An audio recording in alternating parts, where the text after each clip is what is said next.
So sorry, guys. Dropped the microphone. I'm so sorry. All right, here we go. Today's lesson is 270, and we are at the very end of the 5th special theme. And feels a little unstable. You guys still hearing me?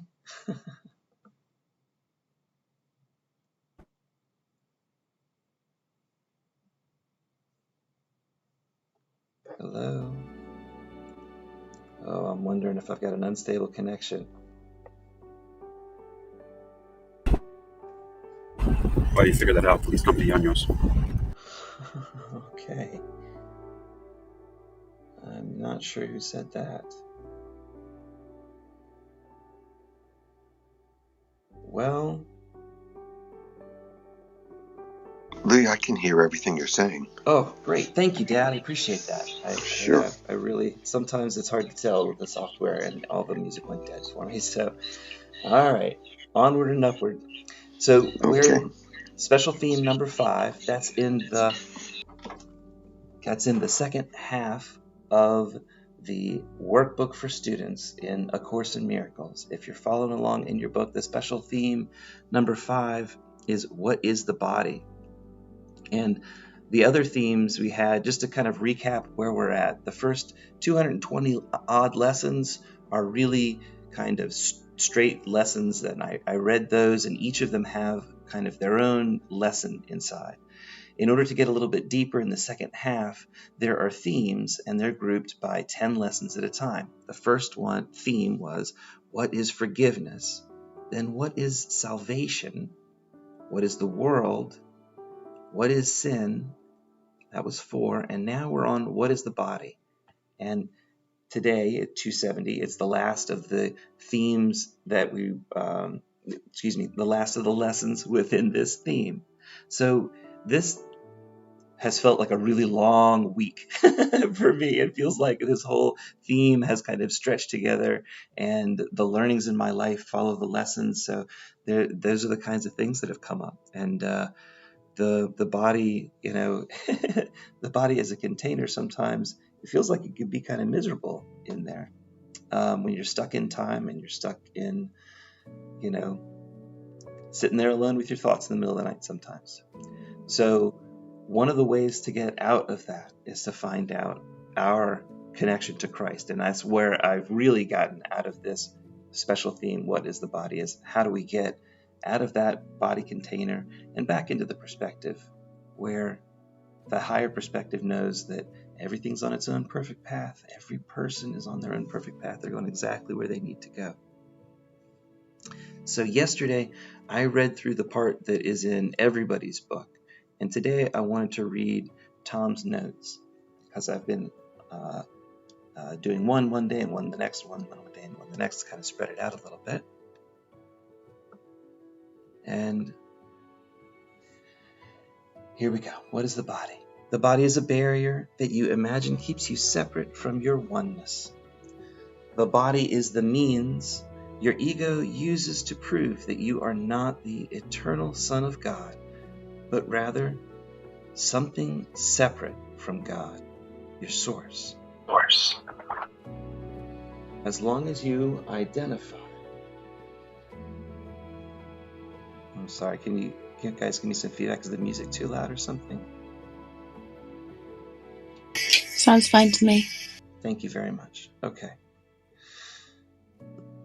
My headphones must be weird. As long as you identify with the body proves that your ego was right, and you are not perfect, whole, and complete. And boy, can it convince us, huh? The body serves as physical proof that lack, limitation, and separation are the reality of your world and your being.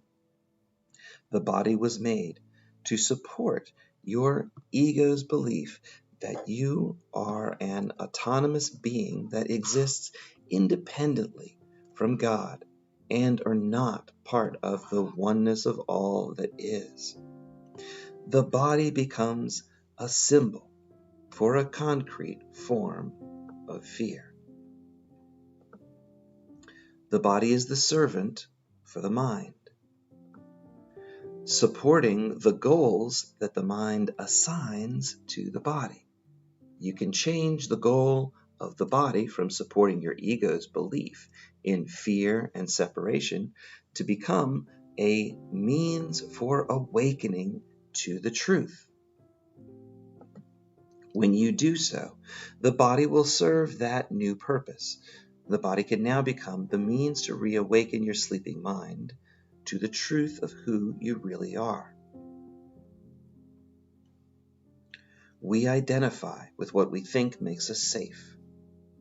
Our ego believes that our fears make us safe and protect us from circumstances that endanger our existence.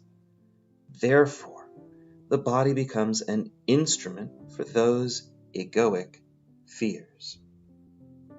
Believing the body to be your home, you perceive that your safety lies in the maintenance, protection, and survival of your body.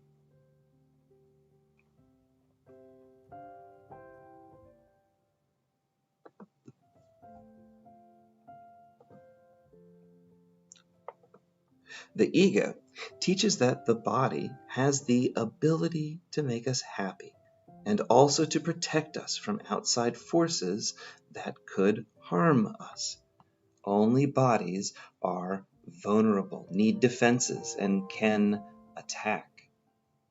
Perceiving ourselves to be the body, we believe that we can be hurt and harm others. The body now becomes something that we value for its ability to defend us by attacking our opponents. Thus, the body keeps us safe within our fear-based thought system. The body is, the body is our ego's instrument to control and influence outside forces to comply with our ego's plans for our happiness.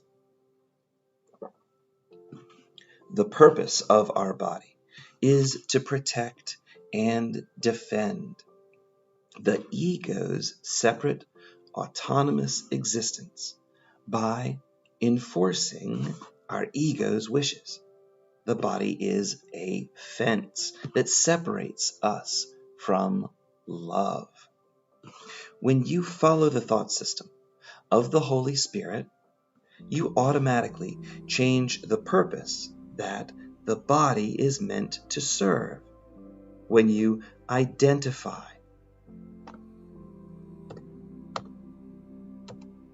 yourself with love and forgiveness, love becomes your safety and your home. The body can become the means to heal sick minds by returning them to the sanity of their Christ nature. Rather than a vehicle for attack, the body becomes a useful tool to help sleeping minds awaken to the truth. In time and space, the body is like a game token that holds a place on the game board of reawakening to the truth. When you mistake the game token for what you truly are, the protection of the body becomes your main focus and a source for fear. When you realize that the body is merely a placeholder on your journey of rediscovery, the body becomes a neutral communication device to be discarded when it's time to move on. You get to decide how you will utilize the body in communications to other players on this game board of learning. Will you choose to communicate Will you choose to communicate love or fear? The body becomes part of the feedback mechanism to aid in your learning about yourself. The body provides specific experiences which you utilize to learn hone your skills, and demonstrate what you truly value and why. In my earlier years, I studied the Rosicrucian philosophy. The Rosicrucians have a motto, as above, so below. What this means is that the highest truth, God, would be reflected in his creations below. Since like begets like, the truth of our lower order world must reflect the truth of God or heaven above. In the upside down world of the ego's motto is as below, so above. If the ego knew the truth, that God was only love, this inversion of the motto would not be a problem, because if as above, so below is true, it implies that as below, so above is true too. Unfortunately, in this role reversal, your ego, not God, becomes the source for your perception. God's knowledge has been replaced by the uncertainty of the ego's misperceptions and erroneous judgments. As above, so below is based on God's knowledge and truth. As below, so above is based on the ego's efforts to make the false appear true. As below, so above allows your ego to make a false world based on its erroneous beliefs in lack, limitation, and separation. To the ego then uses this imagined world of fear and projects its limiting beliefs above to the heavens and ultimately upon God himself. Your ego's projections change a God of love into a God of lack, limitation, and separation. The ego has taken differentiation within the oneself to mean differences. The ego then judges the differences to be separate, autonomous beings, independent from the one self. Differentiation does not mean different. Time provides a game board for differentiation. Time provides a play school for fun and learning in which various aspects of love can be demonstrated. Our ego has mistaken what differentiation entails. It assumes differentiation requires separation and individual autonomy. To our ego, differentiation means different, and different means separate. Our egos assume that separation to be the reality between God and his creation. But this is not the case. Differentiation only allows specific attributes to be displayed within the inseparable mind of God. Because the world we perceive is dualistic in nature, this concept of differentiation and difference is difficult to understand. Perhaps an example from biology will help clarify why differentiation does not mean different or separate. Your human body is comprised of trillions of individual cells. Yet when you think of your body, you perceive the body as one whole. You do not attribute each cell with its own individual, autonomous, conscious existence. Nor do you consider yourself to be trillions of separate autonomous cells. You understand the big picture and the interrelationship of the parts with the whole. You recognize the parts as one indivisible whole that comprises your body. According to the biologists, each cell could be considered a separate, autonomous life form, even though its survival is contingent upon its connection to the whole. Yet when scientists examine each cell, they find that each cell contains the entire blueprint or working knowledge of the whole contained in each cell's own DNA.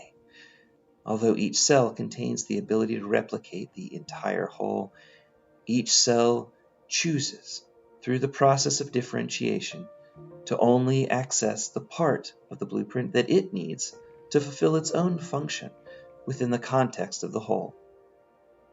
For example, a blood cell will access only that portion of the DNA that it needs to fulfill its function as a blood cell.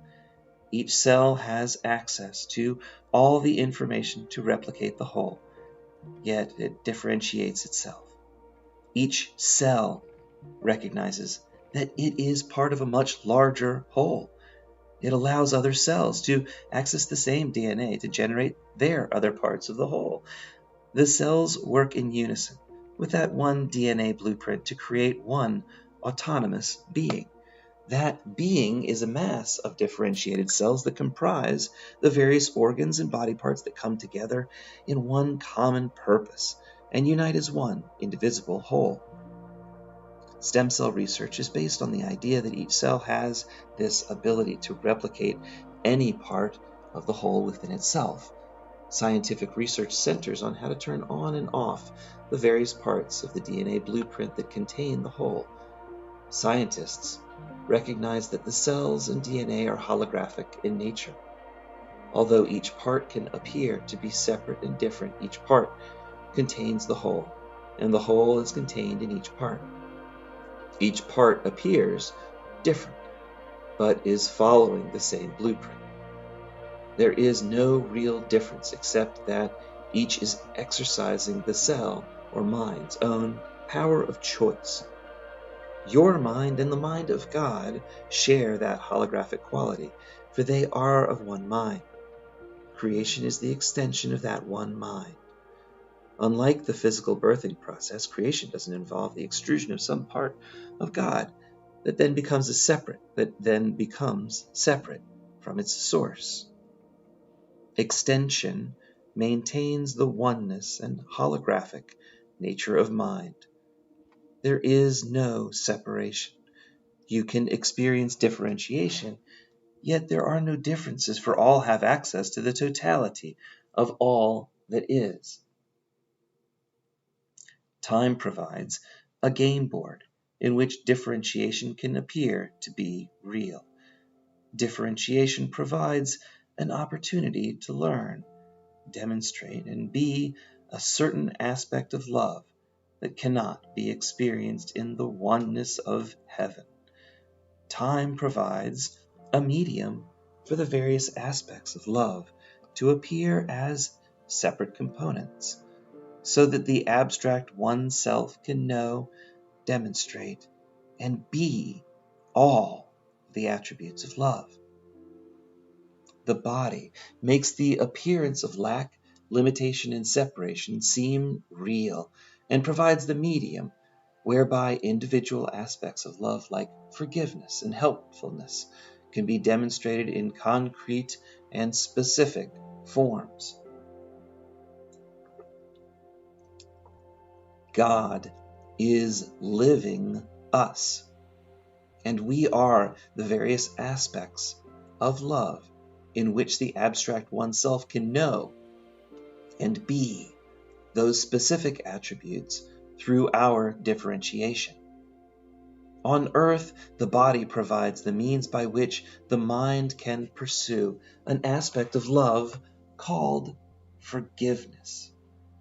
The body can be used to communicate and teach that nothing causes you to lose your inner peace unless your mind chooses to allow it. The body can be the instrument to teach that fear is not real and that you are the source for your experiences.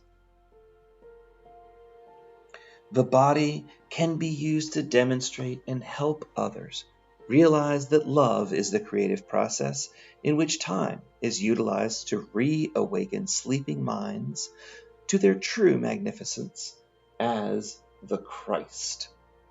The body can teach you that you are a spiritual being having an earthly experience, and that your true reality is the holographic mind of your higher self, which you share with God.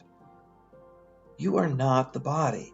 You are an infinite focus of consciousness.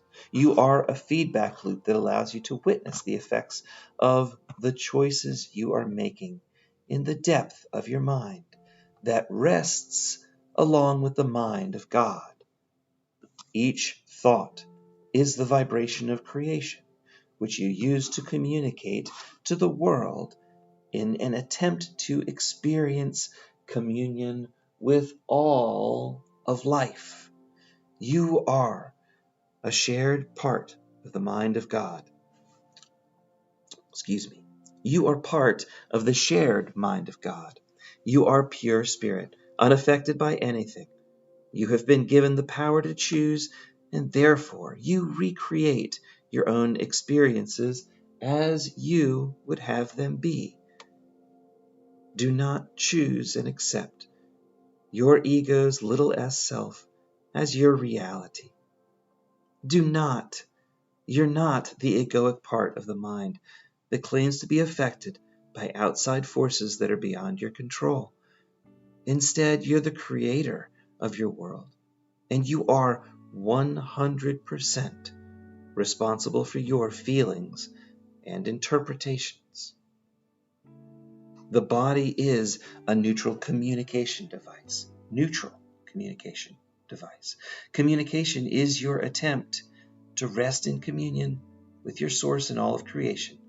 On earth, what you choose to perceive, believe, and accept as your truth is what you will radiate through your communication device called the body. Your body is also a teaching and learning device. What you communicate and teach is what you have allowed inside your consciousness. You teach what you believe, and your beliefs reflect what you value. Your mind does not reside in the body, but the body is within the field of your mind. The mind's thoughts are the creative force that powers your experiences. Your body allows you to communicate to others what you value and why. Will you choose to communicate your ego's belief in lack, limitation, and separation, and fear? Or will you choose to communicate love, forgiveness, and the joining of all minds in communion with each other as one? Allow your body to communicate and reveal the truth of your higher self, your Christ nature, to your world and to your brother. And now, lesson 270, the last of this theme. I will not use the body's eyes today. It starts with this prayer. Father, Christ's vision is your gift to me, and Christ's vision has power to translate all that the body's eyes behold into the sight of a forgiven world. How glorious and gracious is this forgiven world when viewed with the vision of Christ. Yet how much more will I perceive in this forgiven world than sight can give? The world forgiven signifies God's Son acknowledges his Father, lets his egoic dreams be brought to the truth, and waits expectantly for the one remaining instant of time, which ends forever as God's memory returns to him. And now the Son's will is one with God's will. The Son's function now is but God's own functioning of being love, and every thought except God's own thought is gone. The quiet of today will bless our hearts, and through our blessed hearts, peace will come to everyone. Everyone. Christ is our eyes today, and through Christ's sight, we offer healing to the world through Christ, the Holy Son, whom God created whole, the Holy Son, whom God created one. And there's some notes on this lesson. I will not use the body's eyes today. Your physical senses were designed to hide the truth and deceive you. They merely confirm what your mind desires to observe in its world. With Christ's vision, you will see with forgiving eyes. the law of Christ's vision states that you should never mistake the body for the Son of God. Give all your ego's thoughts over to the Holy Spirit for reinterpretation. Be still, listen, and trust in the guidance of the Holy Spirit. You have placed the Holy Spirit in charge, and He will not fail you. Use the vision of Christ that the Holy Spirit grants, and you will look upon a healed and forgiven world. Tom? Okay. Well, this is the last mini lesson in regards to the theme of what is the body. And the Course said that the body was a fence and that we misunderstand the purpose of the body and we've misidentified ourselves with that body. What I'd like to do today is to try and do a little exercise where we can get translate a word lesson into a world lesson or an experience where we can try and expand our awareness of what we are and perhaps our relationship to the body, and also realize to gain hopefully some insight and increase responsibility. A word lesson, we can read this stuff and you might get something from it, but until you can personalize it and have an experience, it's not really transferred into something that you've perhaps lived. You don't have any personal experience. You have a book learning of what it says, and you may even perceive that you understand it, but without actually having a personal experience, you really haven't had the being that thing and knowing that you are. So hopefully grab a pencil and paper and we'll do a quick little exercise that hopefully will give some insight and increase our idea of responsibility. And then we might slip over to another exercise to try and get a more expansive idea of what we are, and also to realize as a decision maker, you have tremendous power or creative ability to impact your experience. And this is something that is foreign to what we're taught. We've been brainwashed into this idea that we're an effect and that we're not causative to our world. And part one of these groupings of workbook lessons, which was like the first 220, was trying to show us that we have some power of mind that impacts how we relate to and actually experience the events that surround us. So hopefully you've got a piece of paper, and this is pretty simple. What I'm going to do is just ask you to look at something that perhaps in your room, or maybe I'll throw out something that might not be in your room. But just first of all, pick up or look around you and spot something. And what I want you to do is to take that item, whatever it is, and just say to yourself, whatever the item is, let's just say it's a book. Look at it and see it as that book.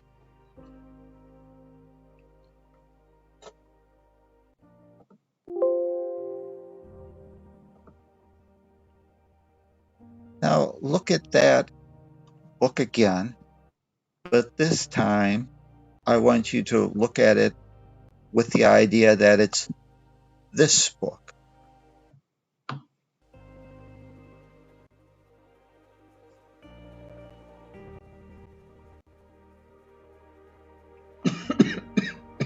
Now, pick another object, and let's just, I assume most of us have a hand.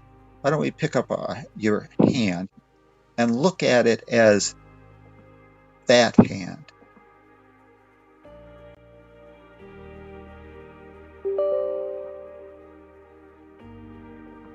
Now look at it as this hand.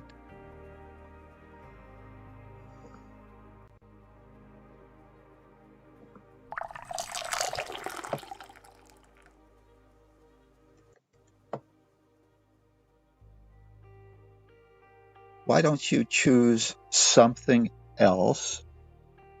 And let's just pick something like, oh, the world.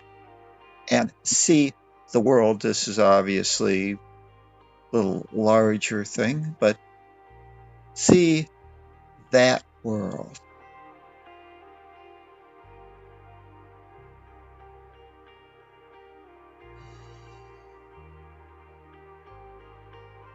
And now what I'd like you to consider is, consider it as this world.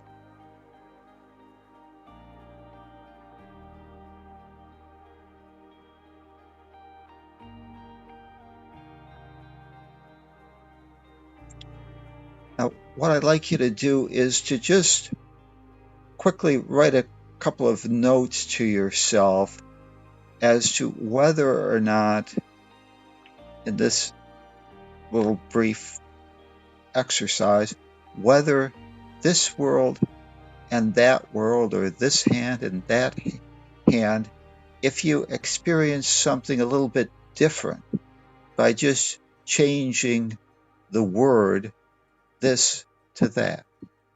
And write down a little what your experience was. Because what we're looking for is a world lesson, an experience. So to get some feedback, write down what the difference was, if any. So take a minute to do that now.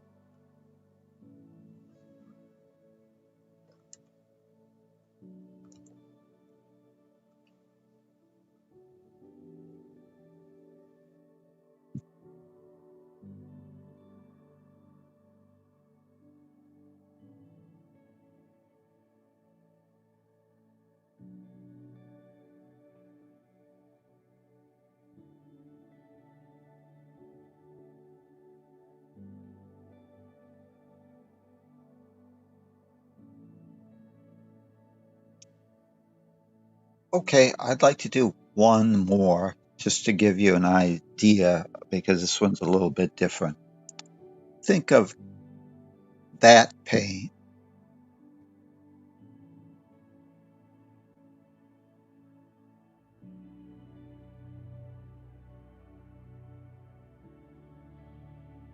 I'll think of or look at it as this pain.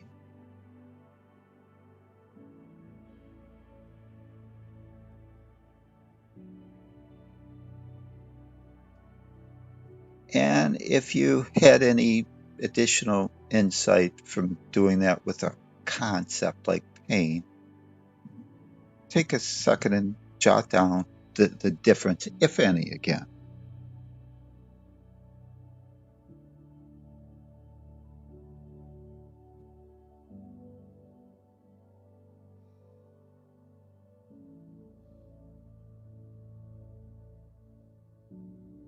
Now I'd like to do this again, but instead of do it with the words this and that, I'd like to change it up a little and just deal with it so that it will be I have, and the second one will be I am. So let's just take an example or pick something. And in this case, let's do the body. I have a body.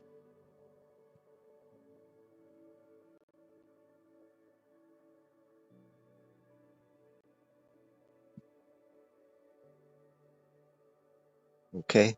Now I am a body.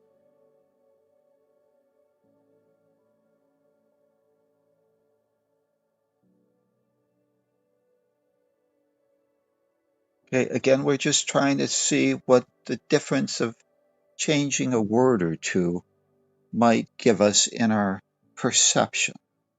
So let's continue with I have time.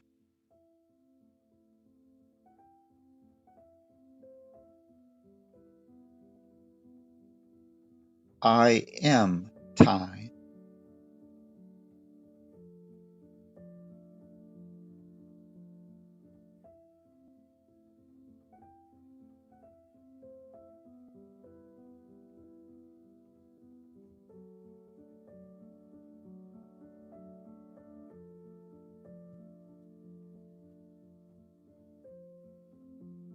Next one is I have a world.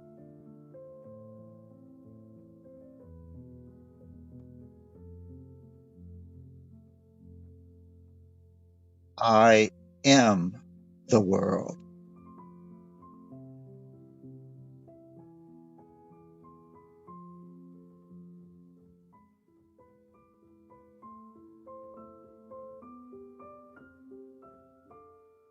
And the last one that I'd like to do is maybe I have a mind.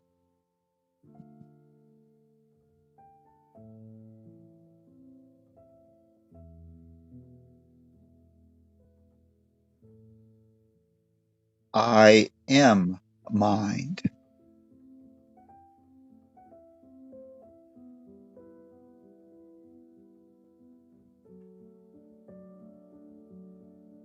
Okay, take a moment or two and write down if you noticed any difference between just the change in the wording in your experience when you change the wording from have to am or being that item.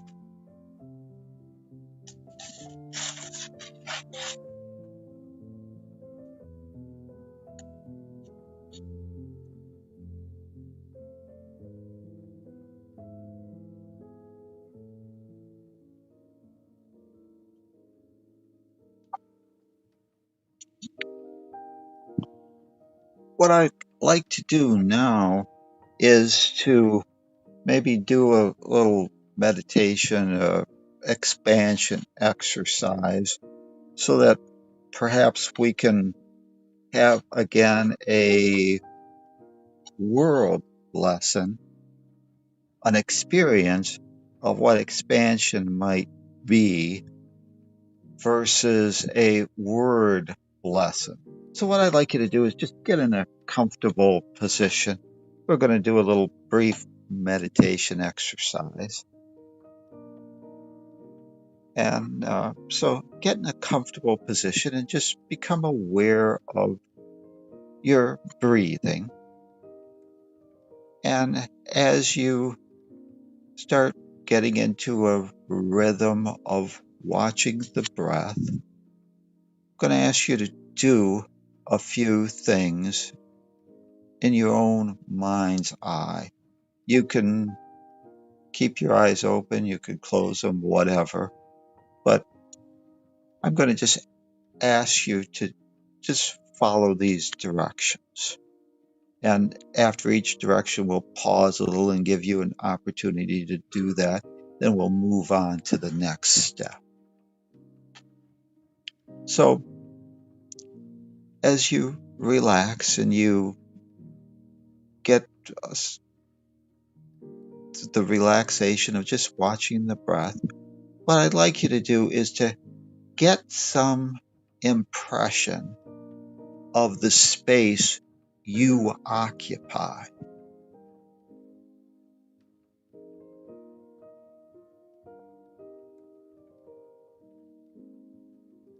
How far out does it extend?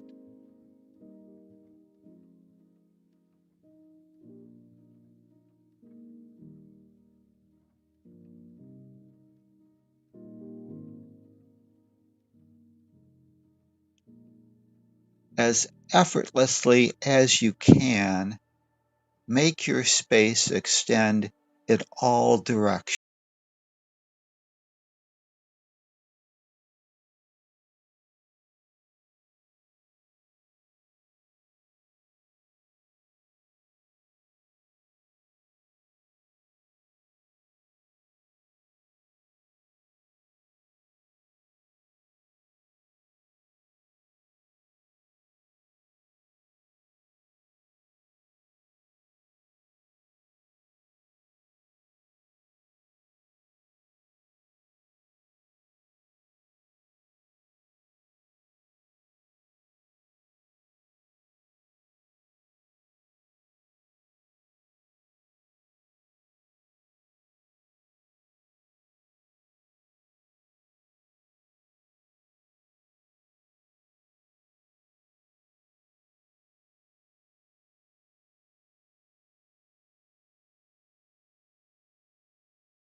Once again, just breathe in that essence, that love that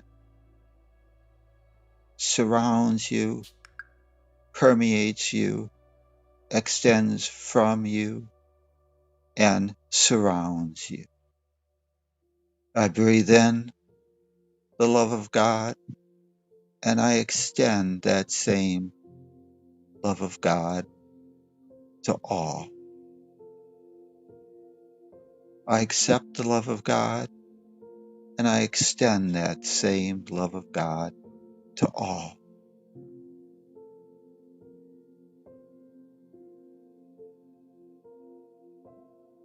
I receive the love of God, and I give the love of God.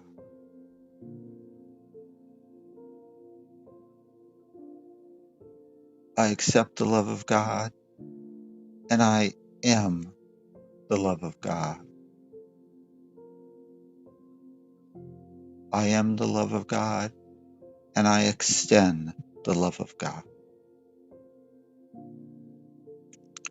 Now, get some impression of the space you occupy.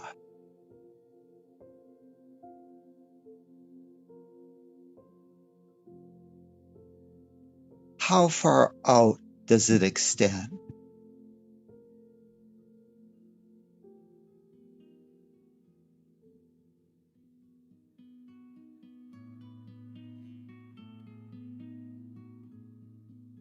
As effortlessly as you can, make your space extend in all directions.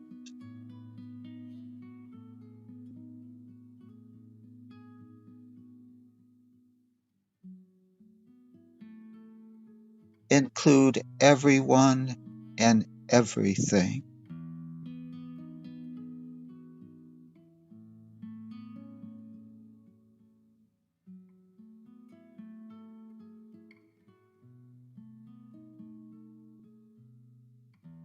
Now get the impression that you contain the space you have just created.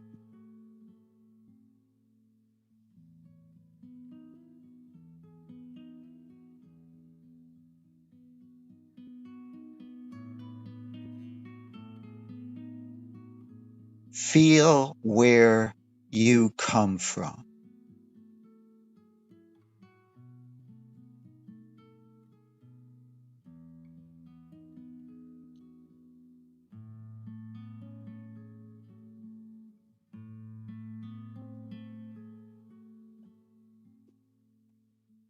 Now, what I'd like you to do is to jot down and answer the question, where do you come from? So take a minute or so to answer that question.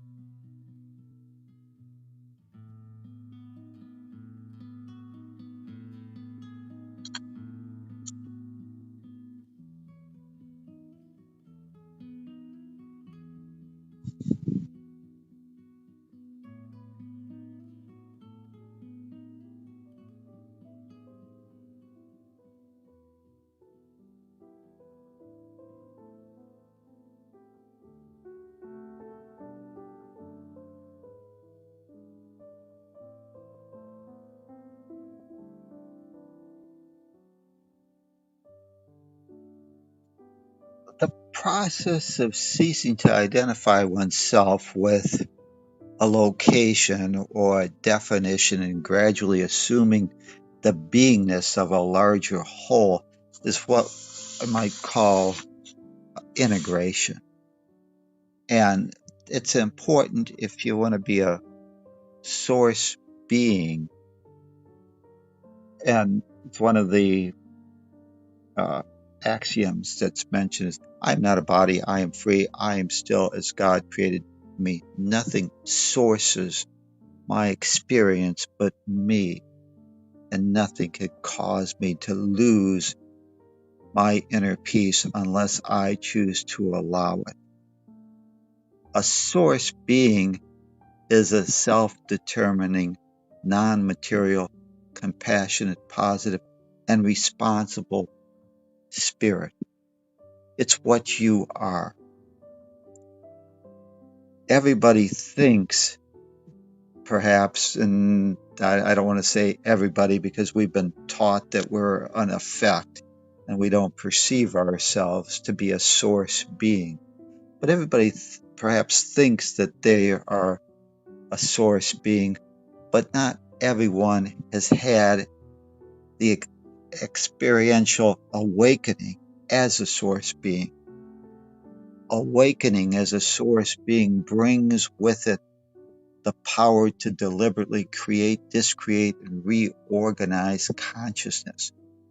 You are an individuated aspect of consciousness.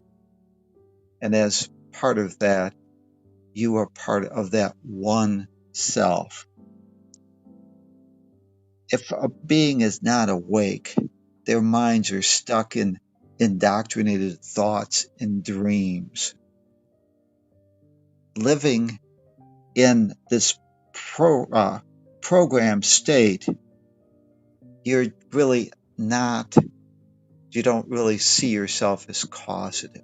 You don't really realize the power of your own mind, the gift that God has given you.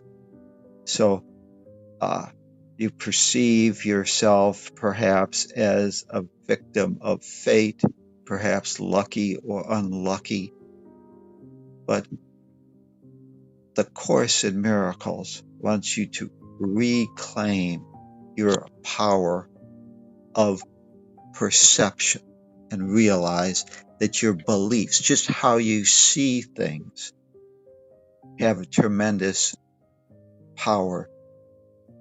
And hopefully this exercise and brief meditation has given you perhaps a world experience of that power that you hold within you.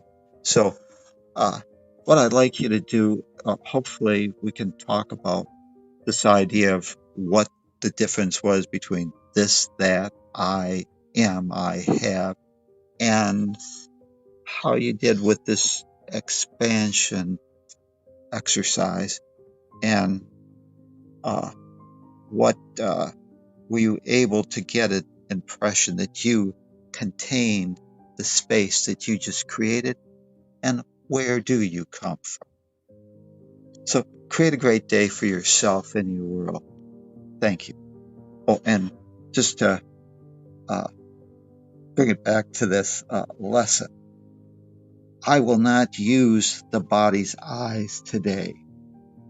Instead, I will choose to use the vision of Christ, which is part of the mind of God that you share with all God's creations, and indeed with God itself.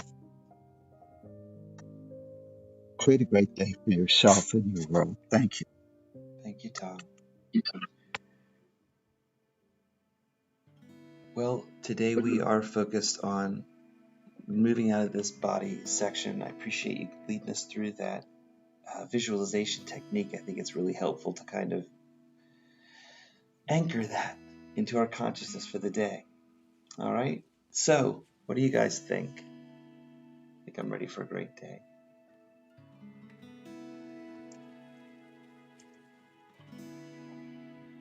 Well, I, you know, maybe it's because I've discovered that from this lesson and these exercises, that I use the body to go there. Like it's my portal. Like even the eyes are, you know what I mean? To I can't go help it. there, It's yeah. true. You know what I'm saying? Like that helps me get to that place because I've had experiences looking into my own eyes to see beyond them, into the soul of myself and others, and which feels like home, which feels always feels like myself when I get there. I really resonate with that. But the higher self, it feels like the higher self, and also there's when you do that, you can also see the raw vulnerability of the human being as well. So it is seeing beyond the physical, but it's an instrument. With this lesson actually showed me that I've been using my body as an instrument, actually, to go there, to go to the spirit, it's actually shown me that It's got to be that's the why I. highest use of the body, right? I mean, Yeah, that yeah, is our goal here, exactly. is to get back. So that Which sounds. is, yeah. See, that's why I think that it sounds like I'm Maybe you're against what's using being your said, but eyes to use your third eye. mhm. Maybe that's Yeah, that's what. I'm not against what's being said, but it may have been sounding opposing for so long. But this is the reason now, and it just helped me to be able to say it, I guess, of how it's really been. Yeah. Well, thanks, Lee. I feel like you see that. You see me, Lee. I didn't have to use my body's eyes to do it either. You That's were right. articulate enough to kind of pull that through. So I wanted to welcome everybody that's down in the audience. If you guys want to join us, you're welcome to. There's better audio up here on the stage. I think today's lesson specifically has a great prayer in it. And I just want to restate it because I think it can help me take what I want out of this lesson today. Where part of the lesson is to get back into to answer the big question of what am I? And if I'm truly my soul, then the body is a gift to be able to experience this reality in time. Kind of sometimes it feels like you're stuck in time, sometimes in the middle of the night, but the flow of time has a beautiful constancy that lets us play this game of life and then choose to let that game token take the heat of what's going on in life, and we can separate ourselves from that. And so I think that's what this is helping me do. Father, Christ's vision is your gift to me, and Christ's vision has the power to translate all that the body's eyes behold into the sight of a forgiven world. How glorious and gracious is this forgiven world when viewed with the vision of Christ. Yet how much more will I perceive in this forgiven world than sight can give?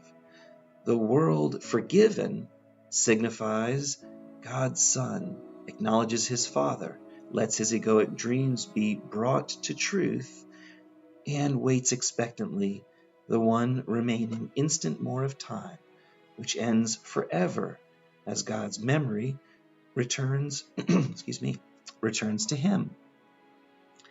And now the Son's will is one with God's will. The Son's function now is but God's own function of being love. Every thought in God's own thought is gone. Every thought except God's own thought is gone. Yep, I'll leave it at that.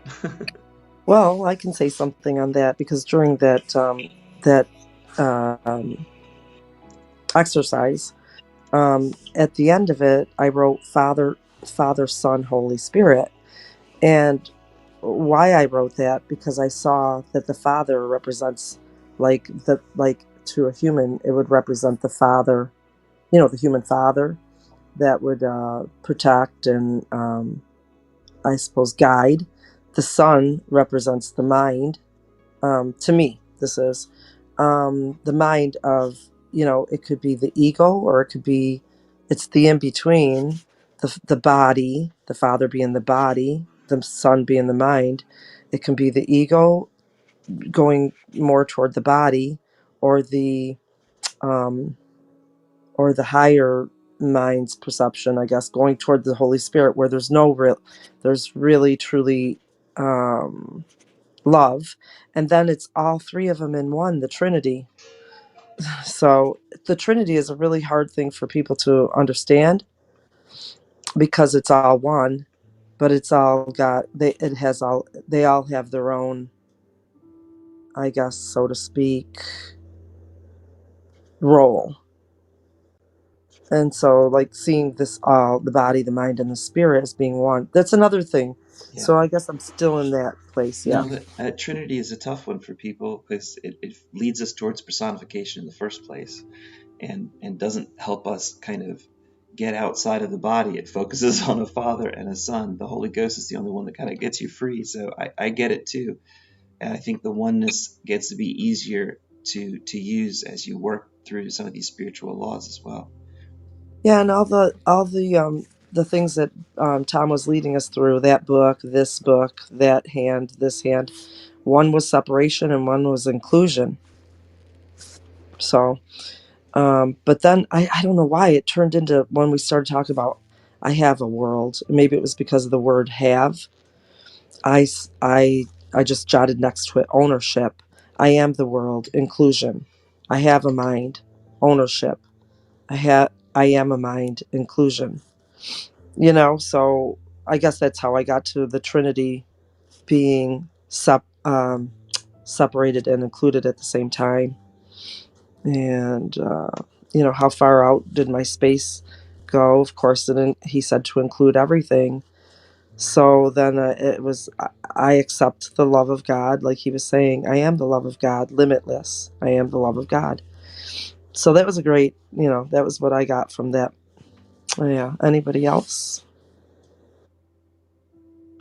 I just wanted to say, yeah, that interesting with the have or am ownership. when you own something, there's always potentially, especially perceiving that to be something outside of yourself because you own it.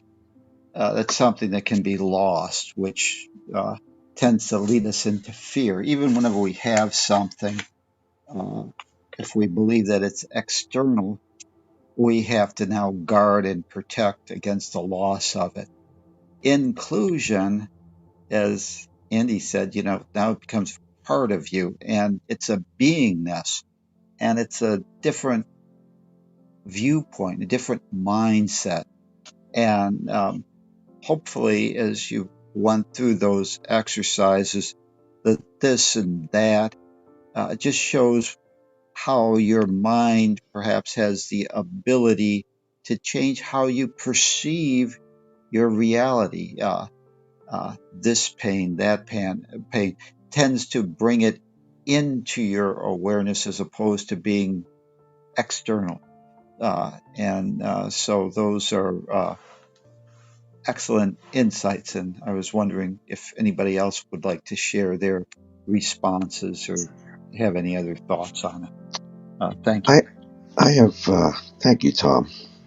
I have two thoughts I want to share. One is a thought that came to me just by the title of today's lesson. I will not use the body's eyes today. And I have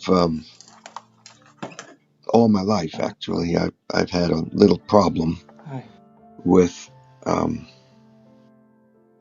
compulsive overeating. And that's what got me into 12-step work. And when I am disturbed about something or anything, if I walk into the kitchen and I open up the refrigerator and I see something that I want, I'm going to take it. It's been my life story. What I don't suffer from that so much anymore. It's very rare, but I can remember what it was like. And the phrase that came to mind was eye candy, E-Y-E, eye candy. Eye candy is this, it could be something that a person is wearing that makes him or her look just really special in some way. It can be in a room with all kinds of interesting things for the eye to behold. But in the end, eye candy is a fabulous phrase that for me defines what this is saying here to us. And that is that what my eye sees is not necessarily what my spirit wants. And it gives me a really good way of thinking about the whole idea of eye candy as something that's not required, not necessary. It's like extra trim on any kind of thing that we're building. And so the eye is not seeing the essence of what's there. It's the eye is being drawn away from the value, in fact, of what is here or there. To bring that personally, I think when I see this eye candy that's going to make me feel better. I don't know about you, but there's a lot of gallons of ice cream that I thought was eye candy and it's going to make me feel better. I didn't gorge myself, but I sometimes would take more than I needed, let's say. So that was the first thing, that the lesson itself says, I will not use the body's eyes today. I will not be looking for, or if I see something, I will recognize that that's what my eye sees, but that's not what I need. That's not the essence of what I want, which is some kind of peace of mind, some kind of comfort, because I'm feeling uncomfortable, and I didn't even know that I was uncomfortable, but now that I see that, that's what my focus goes to. Okay. Tom, when you started to mention these different things, I wrote them all down. There's only one that really got my attention. The others followed, but the one that got my attention was when you said that world. Think about it, what that means. And then this world. That's where the idea of inclusion really stepped forward for me, because that world means it's something out there, and it's not mine. I'm not included in it. It's somebody else's world. I can recognize that there are people who think that somebody else's philosophy of the world or something is more real to them. But this world became my world. That world became their world. So that's how I picked up on the word inclusion, and that's definitely the same thing that you and Andy and others have already said. So that would be my thoughts about it. That was the one that made the difference. Thanks.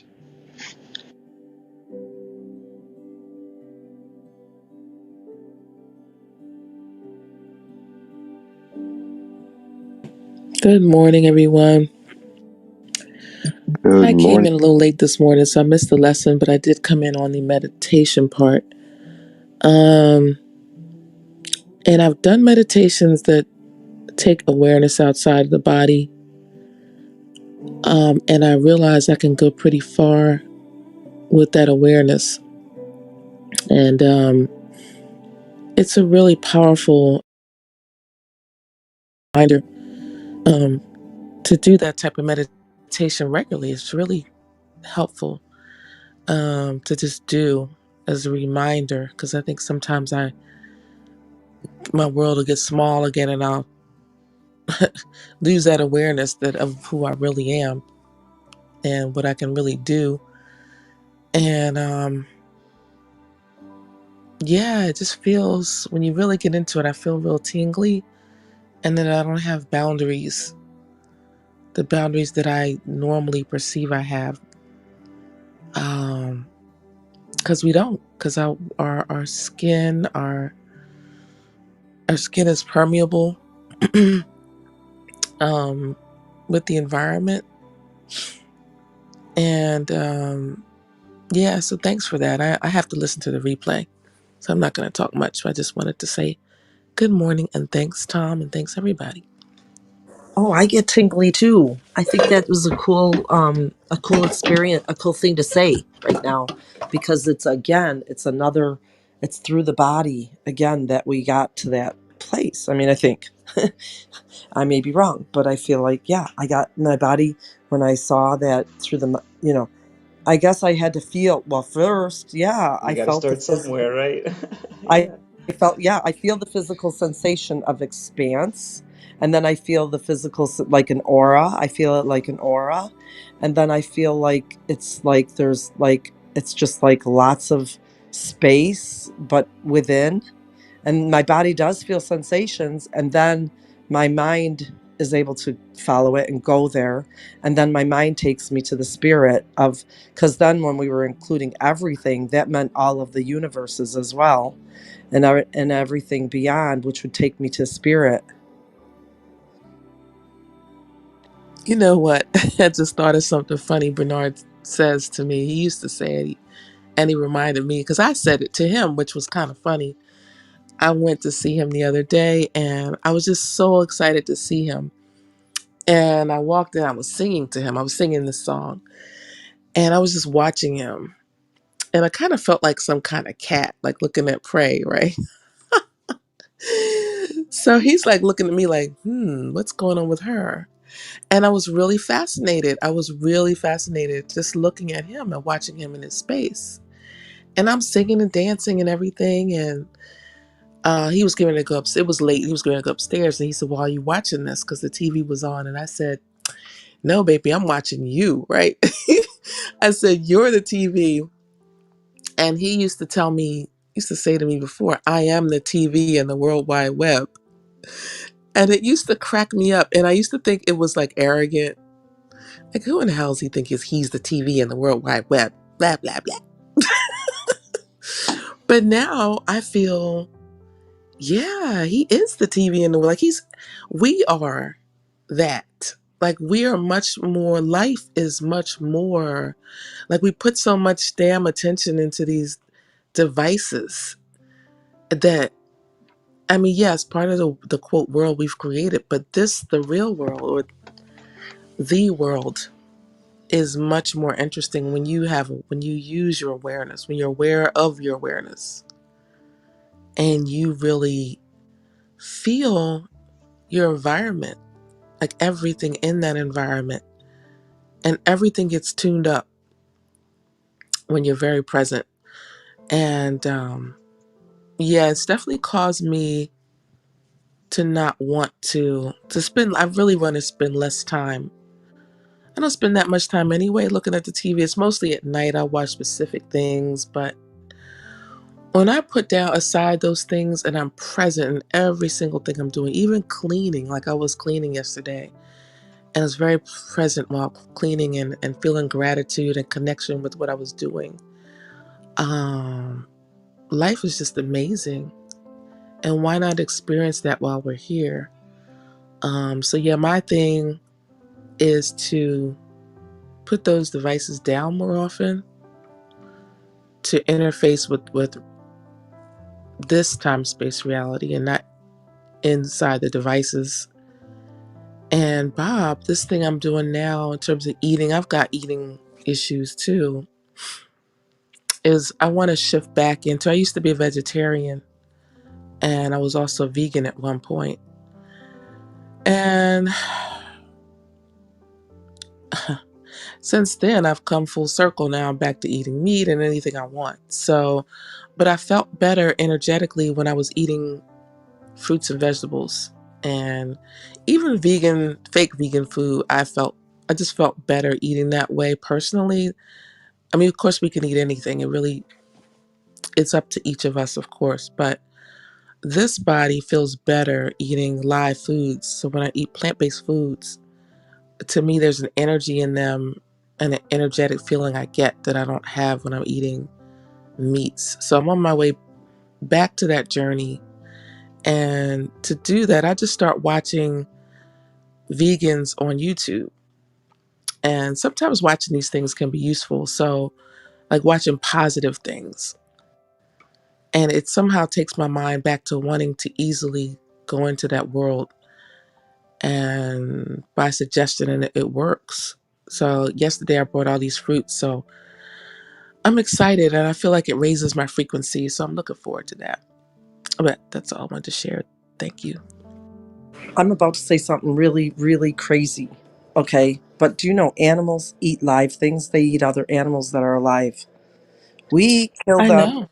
Yeah. Yeah, we kill them. Yeah, because they have life force in them, other animals. I know this sounds like completely ridiculous to the human like what conditioned mind, but it, yeah, they're doing it because they're still getting life from it because it's alive. Yeah. I mean, I just had to say that. I know it's like I'm not saying I want to eat a live animal, but that's why they do it. They don't really kill it. Well, some do kill it, but they eat it right away. And then, then they let the vultures eat the dead stuff, the scraps. Yeah, it's not like they can It's cook it and interesting. prepare it. That's a good Yeah, I point. never thought of it like that, Andy. That's a good perspective. Yeah. And it just feels, I don't know about the rest of you. I don't know what you think, but like if you eat a piece of fruit and a veggie meal, to me anyway, my body just feels more light. I have much more energy and my mind is clearer and sharper and all that good stuff. So that's going to be my journey. Maybe I'll be talking about it as it goes on. Well, in regards, to this exercise and to the expansion exercise, interesting, we want, and hopefully you had a personal experience where you saw that perhaps you extend or can extend beyond your skin, that you're something more than just the body, and that uh, your mind, your awareness, is much more expansive than perhaps what we've been taught or told about ourselves, that our existence, that our space that we influence is limited by the game token we call the physical body, that you exist and can exist and expand beyond that shell that we've been taught we are. Thank you. Yes, exactly. I didn't articulate it as well as you, but yes, exactly. The last question that you asked in your um, meditation, Tom, was where do I come from? And I didn't hear anybody else say anything about that, but that question um, was kind of like a surprise question. And I have to tell you what my thought was. Um, I don't come from anywhere else. I am is the solution. That's the singularity that we're looking for. If I do think in any way that I come from some other place, I'm already introducing duality. So that, and the more I thought about that, I just thought about that kind of superficially almost. But then I delved into it a little bit and I thought, oh, well, I can come from another time or I can be here. I've actually been told, do you come from or asked, come from the future or something? Um, and a lot of people are stuck in their past, as we say. So are we here are we here now in the now, or are we in a different place other than where we are, um, physically, spiritually, and so on? It was just kind of one of those questions that tickled tickled me and made me think of various different ways of thinking about it. Because I can't say that my answer was I don't come from anywhere. I'm here. I've always been here. And I mean, that would be the ultimate answer when I think about it. So it was just an interesting question, and I don't know. I was trying to figure out why did he put that question in with this other group of questions, and I wanted to ask you about that and see what your thoughts were. Well, that's interesting.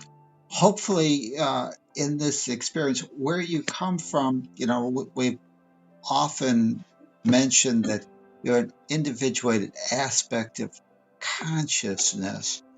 And what we're doing in this exercise is you're using your consciousness to place awareness on various things. So hopefully that gave you a personal experience that you are, I'm going to use the word that the Course in Miracles might use, uh, mind and spirit, that you're this consciousness, and that consciousness is not confined by the body. Again, in this upside down world, we've been taught or have been brainwashed into believing that the physical organ, like the brain, is your source of your awareness or something, that the physical. And yet, whenever we do these exercises, what we're really doing is we're dealing with consciousness. We're dealing with you placing your attention someplace where you, as a decision maker, have decided you want to place your attention on. So, again, uh, hopefully, and I don't want to, give a particular answer because someone will say, well, that's supposed to be the answer. It's your own answer, but hopefully you've got that experience where you're starting to realize that you are spirit, essence, consciousness, soul, whatever you want to call it, but you're something much, much more than the body, and you're not confined by the skin or the limitations of that body. You have the ability to realize that you're something much, much more. So your insight, Bob, I don't want to say is the correct answer, but it's a very, I don't want to say acceptable, but or right on answer, but yeah, that's a good insight or awareness of being an expansion. So yeah, uh, right. If anybody else had some thoughts as to what Well, their answer good was. morning. Good morning. I do have something to say. But well, I have been hearing the lesson and the comments. It's just that I don't have much time right now, and I just wanted to do this. Estas son las mañanitas que cantaba el rey David. Hoy por ser tu cumpleaños te las cantamos a ti. Cántame, amor. Despierta, Li, despierta, mira que ya amaneció. Ya los pajaritos cantan, la luna ya se metió. Happy birthday. I have to say goodbye because I have to take this little one to school. All right. So enjoy the conversations. Bye bye. Safe travels. Bye, guys. Bye, Adriana. That was so sweet. Thank you Nice. for doing that. Yep. Lucky me. All right. Well, I'm going to wrap up the stream. I think that's a great place to stop that, but I'll be back tomorrow to read lesson 271, and we're in a new theme, What is the Christ? So that's going to be awesome too. I hope you all have a wonderful